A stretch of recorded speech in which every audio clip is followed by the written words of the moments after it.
Hola, ¿cómo están? Les doy la bienvenida a este nuevo video de la serie La filosofía tiene nombre de mujer, donde vamos a intentar analizar el mundo de las mujeres filósofas, de todas aquellas filósofas que han sido olvidadas, silenciadas, ocultadas, eclipsadas a lo largo de la historia del pensamiento humano, por los motivos que de alguna manera comenté en el video anterior.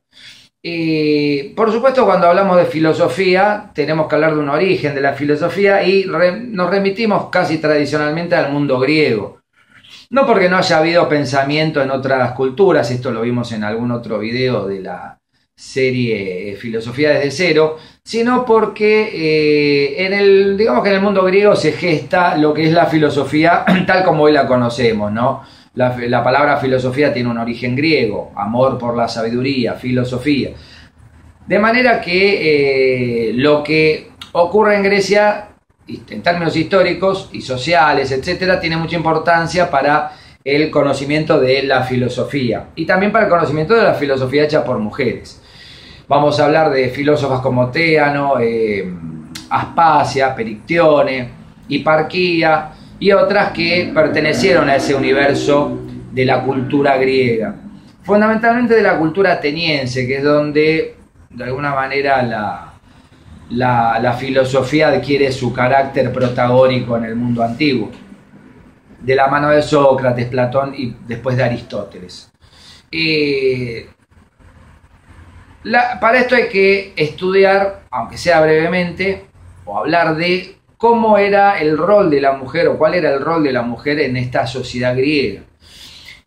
En general, el rol de la mujer en la sociedad griega era un rol muy pasivo. De hecho, había una especie de contraposición entre el rol activo del varón, que se dedicaba a la política, a la filosofía, a la administración de la cosa pública, a la cultura, al arte, arquitectura, en fin, todas las manifestaciones del espíritu, y la mujer, muy por el contrario, estaba relegada a un rol pasivo que tenía que ver con la sumisión al marido, al esposo, dentro del ámbito del hogar, el oikonos, ¿no? De ahí deriva la palabra economía, que es la administración o la ciencia de la administración del hogar, de la economía del hogar.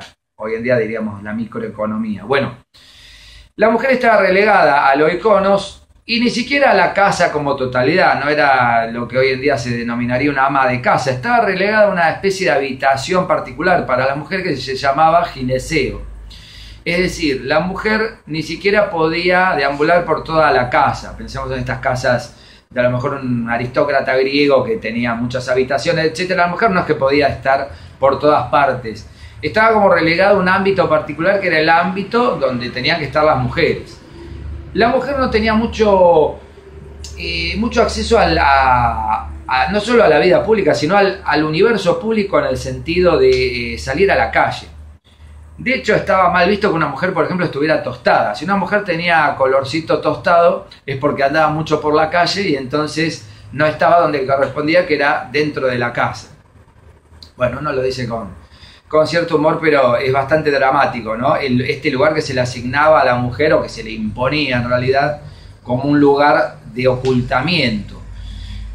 Esto se puede interpretar de miles de maneras. Yo creo que se puede interpretar psicológicamente como esa especie de miedo que le tenía el varón, y que hoy en día muchos varones siguen teniendo, de la mujer, como alguien que, si se revela, en el sentido de que se muestra, ¿no? También en el sentido de si se revela o se revela contra su opresor, digamos, pero yo digo revela en el sentido de que se da a luz, si se muestra, puede mostrar sus cualidades, sus capacidades, sus talentos, y esto es lo que el varón no quería que mostrara, que se viera de la mujer, que podían estar en igualdad de condiciones con ellos.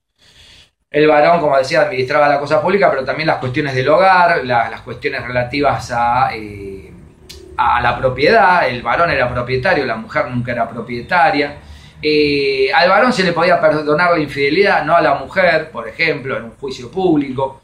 Y todas las arbitrariedades que se les puedan ocurrir. Algunos historiadores lo justifican desde el punto de vista de la época. Bueno, era otra época, así como también se puede justificar la esclavitud y las masacres de pueblos extranjeros. Bueno, esto no tiene sentido, ¿no? Hay cosas que están mal en el siglo XXI, pero también lo estuvieron en el siglo V antes de Cristo y en la prehistoria.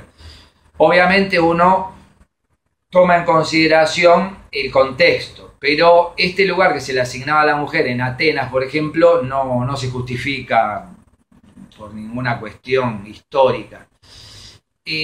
Había, sí, si uno quiere buscar una explicación, yo creo una especie de relegar a la mujer a este ámbito, quizá por el hecho de que las sociedades griegas, las polis griegas, estas ciudades-estado como Tebas, como Atenas, como Esparta, estas polis, para que fueran funcionales, digamos, tenían que mantener un nivel reducido o limitado o racionalizado de habitantes, no podían crecer más allá de una cierta cantidad de habitantes.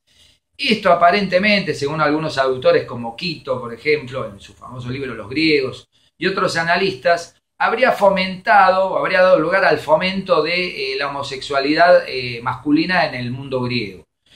En el mundo griego la homosexualidad no estaba mal vista, nadie la condenaba, por el hecho, moralmente digo, ¿no? Por el hecho de que esto permitía que el varón no se reprodujera más allá de un cierto límite aceptable.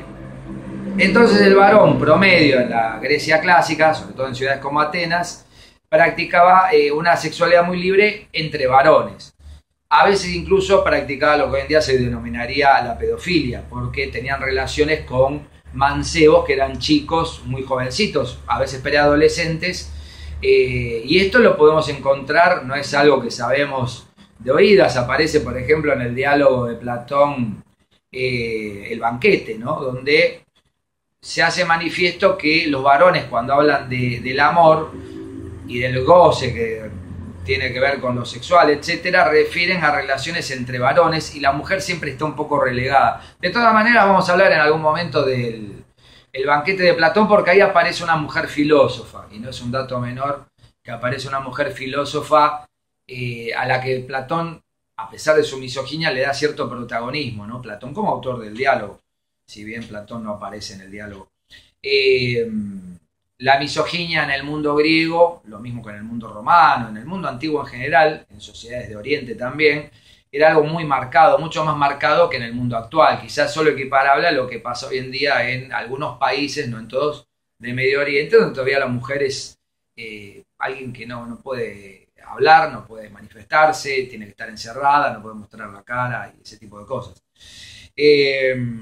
A pesar de todo esto, la mujer va adquiriendo protagonismo en el mundo griego o tiene protagonismo, pero es un protagonismo que siempre trata de ser ocultado, de ser eclipsado o dejado de lado.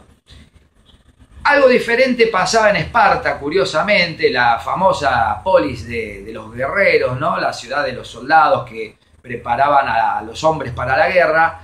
La mujer, curiosamente, en esta sociedad, en la sociedad espartana, tenía más protagonismo, porque justamente por el hecho de que era una sociedad que estaba todo el tiempo queriendo engendrar nuevos individuos para la guerra, porque los espartanos amaban la guerra, o al menos los dirigentes espartanos, entonces la mujer era bastante valorada, digamos, como aquella que tenía como función dar a luz a los futuros guerreros.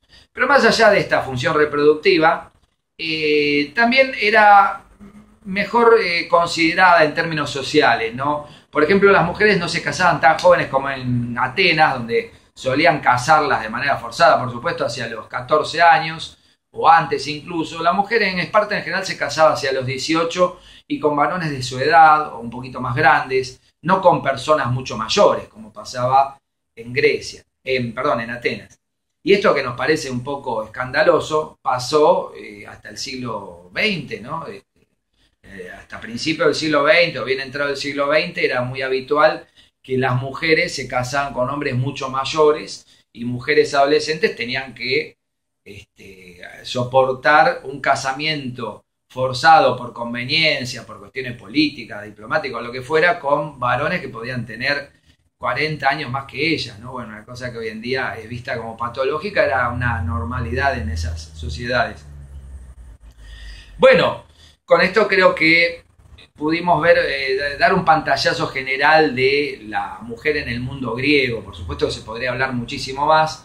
Les voy a recomendar un libro que no lo tengo en formato libro, sino en formato digital, que es el libro Las filósofas de Giulio de Martino y Marina Bruzzese. Difícil de conseguir este libro, por eso finalmente lo pude adquirir en un formato digital. Es un libro que les recomiendo donde aparece, aparte de la historia de las mujeres filósofas, aparece una especie de introducción a el rol de la mujer en el mundo prehistórico, en el mundo antiguo y en todas las distintas épocas. Bueno, espero les haya resultado interesante esta introducción general al problema de la mujer en el mundo antiguo para ya a partir del próximo video tratar a fondo la vida y el pensamiento de las principales filósofas de la antigüedad. Nos vemos próximamente y gracias por estar. Recuerden suscribirse al canal y hacer sus comentarios que cuando me sea posible los voy a contestar. Nos vemos.